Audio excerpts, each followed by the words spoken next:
Bem, este polo do Ecomuseu, que está situado na freguesia de Salto, insere-se numa casa senhorial, casa que já pertenceu ao capitão da aldeia, o capitão representante do poder e do povo. Uma vez que estamos a falar de um espaço ou de uma casa abastada, obviamente temos a área suficiente para poder abarcar um conjunto de peças que não são só identitárias dos hábitos e dos costumes destas gentes, mas que formam também hoje um polo, que é um polo com a Casa Barrosé, as alfaias agrícolas, e obviamente nós estamos numa zona que é a zona do Barroso, classificada como Património Agrícola Mundial. Temos o ciclo do linho e da lã, temos a questão ainda das minas, as minas de wolframio, temos também os trajes tradicionais, e portanto hoje vamos poder abarcar aqui uma série de panóplias e de histórias que fazem parte destas gentes. Mas obviamente agora contamos com a ajuda do Otelo.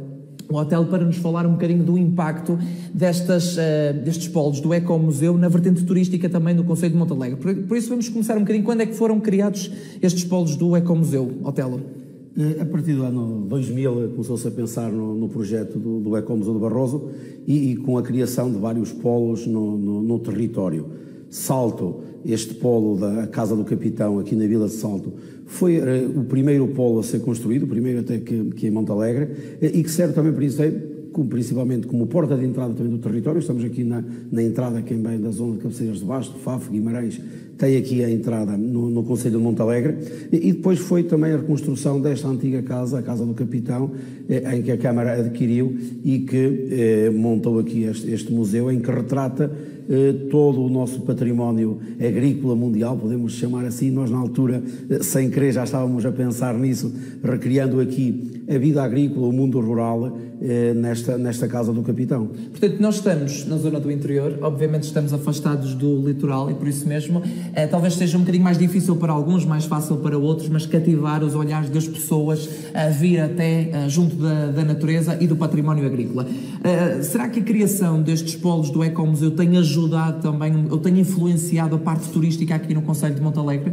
Sim, o objetivo principal foi salvaguardar o nosso património, as nossas tradições, a nossa identidade, mas ao mesmo tempo permitir a quem visita o concelho de Montalegre ter estes pontos de visitação em que as pessoas podem visitar e podem ficar a conhecer também o resto do território. Visitar um polo do Ecomuseu, visita a história local, mas também depois parte a aventura para o resto do concelho. Estamos a falar de um concelho bastante grande, com 135 aldeias, mas que é o desafio que nós fazemos aqui com este projeto do Ecomuseu, é as pessoas visitarem o território, visitarem as aldeias e contactarem com as pessoas. Também o mais importante que nós aqui temos é as pessoas.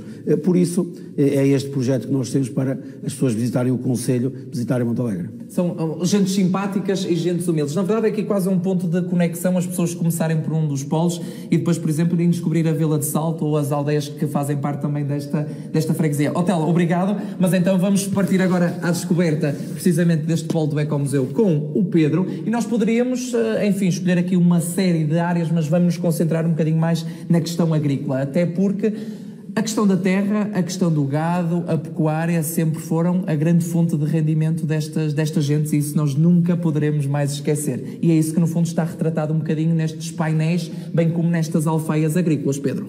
Sim, aqui nós estamos neste espaço, que é o espaço central da Casa do Capitão, que antigamente era o rechio, chamado rechio ou o quinteiro, que era a zona por onde entravam os carros de bois, que estão aqui expostos, e onde os animais eram estrumados e era colocado aqui o mato para os animais passarem aqui à noite e depois se tornarem a sair. Salto é o solar do gado barrosão, portanto é o epicentro desta raça lindíssima de vacas com os cornos esguios, castanhas e com uma carne fantástica.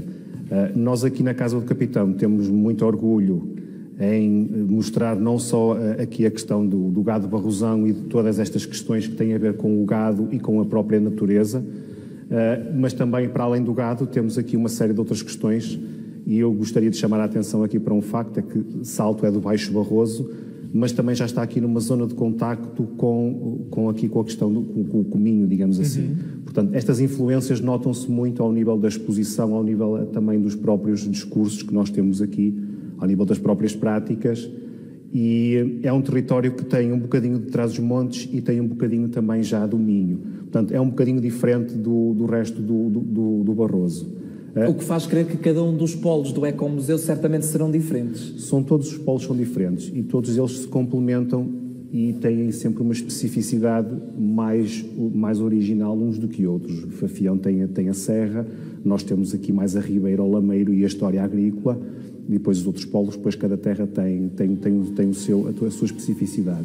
Surge-me só aqui uma curiosidade, tendo em conta que a agricultura ainda continua muito presente neste território. Alguma destas peças ou destas alfaias que aqui estão representadas são utilizadas nos dias que correm? Ou Sim. maioritariamente já não? Maioritariamente não.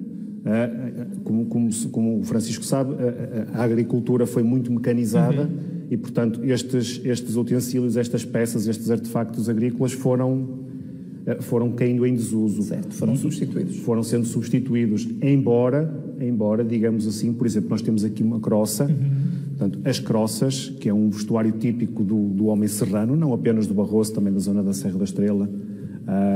Talvez ainda não haja um casaco suficientemente robusto que venha substituir a croça.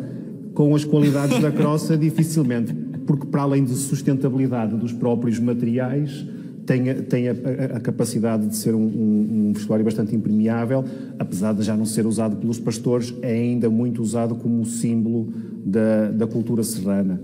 Ranchos folclóricos, grupos de teatro ainda usam bastante a croça, portanto é um artefacto que passou de uma função original para outro tipo de funções, mas ainda continua vivo. E também. a história que nunca vai cair em desuso? Não cai em desuso porque a sustentabilidade está muito na moda e isto é feito com juncos, não é? Isto são feitos com juncos que nascem nos ribeiros agora, sobretudo a partir de agora, e portanto a sustentabilidade está aqui.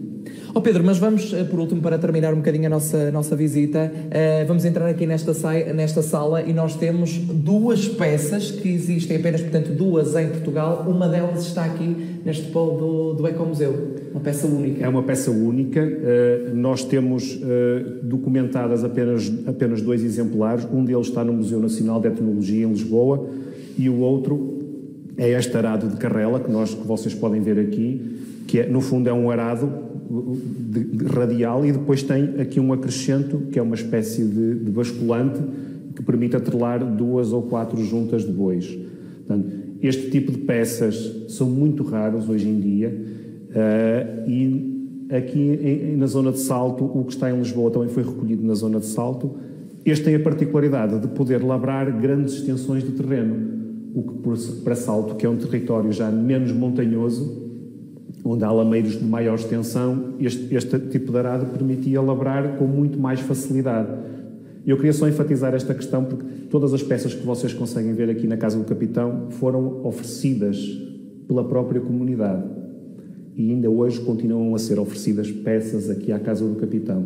Nós praticamente todas as semanas temos aqui pessoas que, ao fazer uma limpeza em casa, deparam com um tiar, deparam com algumas peças que estão lá, às vezes, dos próprios avós ou dos bisavós e que a primeira reação que têm é vir aqui à Casa do Capitão perguntar se nós queremos ficar com as peças. Por isso, todo o acervo que aqui está foi fruto de uma doação, de várias doações. Várias doações, no fundo, é isto que nós gostamos, é que o museu seja um repositório da comunidade, portanto, onde a comunidade possa vir, recebe pessoas de fora e possa vir visitar. Sem dúvida nenhuma. Pedro, muitíssimo obrigado também pela sua simpatia e colaboração. Na verdade, é por trás de cada uma destas peças e por trás de cada uma destas fotografias, muitas pessoas que ainda estão aqui, que estão vivas, continuam a fomentar a história da sua aldeia, estão vivências, estão algumas dores, estão também algumas alegrias, e é isso que nós gostamos de salientar, não só no programa, mas também esse é um dos grandes objetivos dos polos do Ecomuseu do Barroso, que é não esquecer a história que está por detrás destas aldeias.